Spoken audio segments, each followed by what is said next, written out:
Estamos dispostos os galegos e as galegas a renunciar ao noso nicho de toda a vida por unha furna con cinzas? A ver. Unha nova modalidade que cada vez triunfa máis. Estamos xa vivindo nelas e deixamos o tradicional. Os veciños do Zande necesitábamos nichos máis adaptados e máis convencidos de que o noso destino vai ser así. 24 cubículos, vale?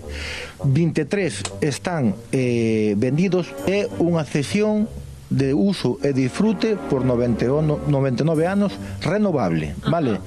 Con dereito a transmisión e con dereito a venta. Unha fila de nichos destas pois anda entre os 4 e 6.000 euros, máis ou menos. Nichos dos columbarios partouse dun precio de 620 euros e agora con esta reforma que lle fixemos que poñer cristal vaise todo a 800 euros. Un cubículo tan pequeniño caben 96 personas. E aquí, para meter 96 personas, temos que construir moito. Moitísimo. E non temos terreno. Ti és un dos afortunados que conseguiu o espacio aí, non? Pois sí, que non temos panteón, pois sí queremos mellor isto que non o panteón.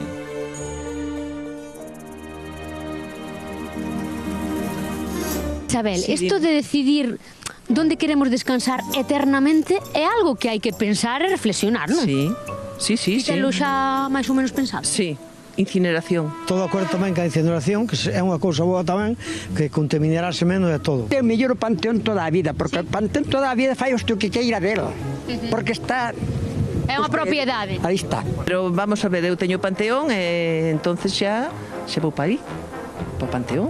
Panteón, pero incinerada, sí. A familia quere xuntos no panteón, aunque haxa 4 ou 5, porque son recuerdos pos venideros herederos da familia que teñan cada un o seu panteón, a familia inteira. Preferimos o panteón? Sí, o panteón, ante todo o panteón. E a mellor así nunha carballeira? No, aí no mar. No mar? Tirar as cenizas ao mar, que lle parece usted? Ou un campo? Eso sí que me parece que ben que o van prohibir, ou se está prohibido xa. Eso sí que non lle gusta? Non me gusta, no, eso sí que non. Podía ser, pero sí. Gustaría esa opción, así nunha hortiña? Pois ao mellor sí.